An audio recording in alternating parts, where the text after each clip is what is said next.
We serve the whole community. We strive to build grassroots power. We center intergenerational trauma and healing. We strive for racial and gender justice. Towards wellness for all. Sarbata pala. We are The Sikh Family Center.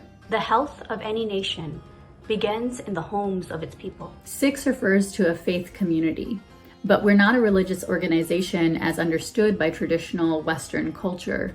Sikhs are a people, a culture, and we reflect and serve a very diverse community.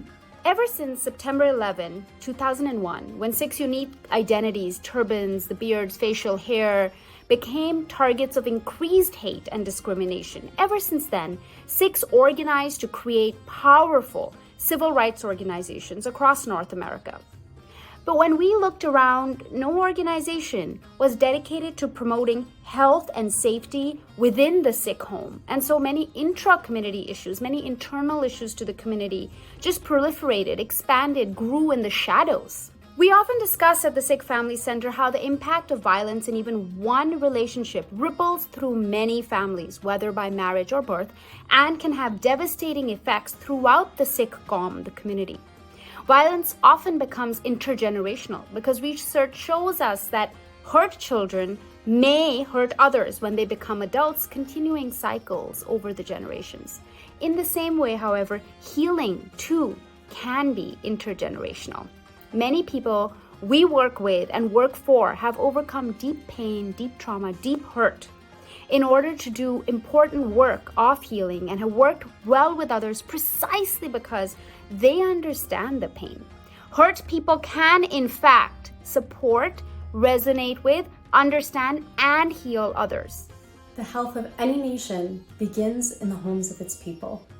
We envision a world where each family, by birth or otherwise, enjoys physical, spiritual, emotional health, and each individual is supported to reach their true potential.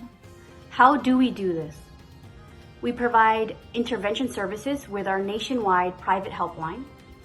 We develop and facilitate violence prevention and education programs, and conduct outreach, training, and technical assistance to Sikh and non-Sikh organizations. I serve on the Sikh Family Center Advisory Board precisely because they combine the intervention with lots of prevention work. Courts and law enforcement, in my opinion, come much too late in the game for people, especially for communities like ours. Starting from the grassroots of things is not only beneficial for the individuals who need assistance, but also their loved ones. We connect individuals to resources. Where there are none, we create them. We listen to our people. For years we've heard, train our grunties, train them to respond to survivors of violence. So in early 2021, we released our Family Violence Resource Guide for Gurdwaras. Our Family Violence Resource Guide clearly outlines simple steps which Gurdwara leaders and committee members can take to increase safety for survivors. We work alongside Gurdwaras, offering them training to learn more about family violence. We give them information about local resources for survivors and resources created by Sikh Family Center, such as short videos and flyers with statistics about family violence in the Sikh community, which they can share with local Sangat. We also hear, talk to our youth, talk to them about consent, understanding boundaries. So several years ago, we developed our SAD series workshop that's focused on healthy boundaries and consent. It's youth-led, which means young adults and college students can start conversations on their own amongst their peers using Sikh Family Center's Facilitator's Guide and presentation.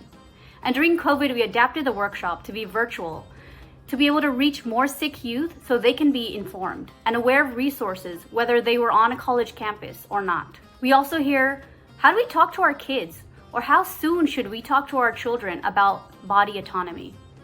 And Sikh Family Center responded by creating resources, including a series on body autonomy to help encourage Sikh parents to have essential conversations with their children. The education work SFC does is driven by a commitment to love our community to change. Sometimes tough love, but love, not shame. I personally interned with the Sikh Family Center as a high school student and thoroughly enjoyed focusing on health education and outreach with folks of various ages and all backgrounds.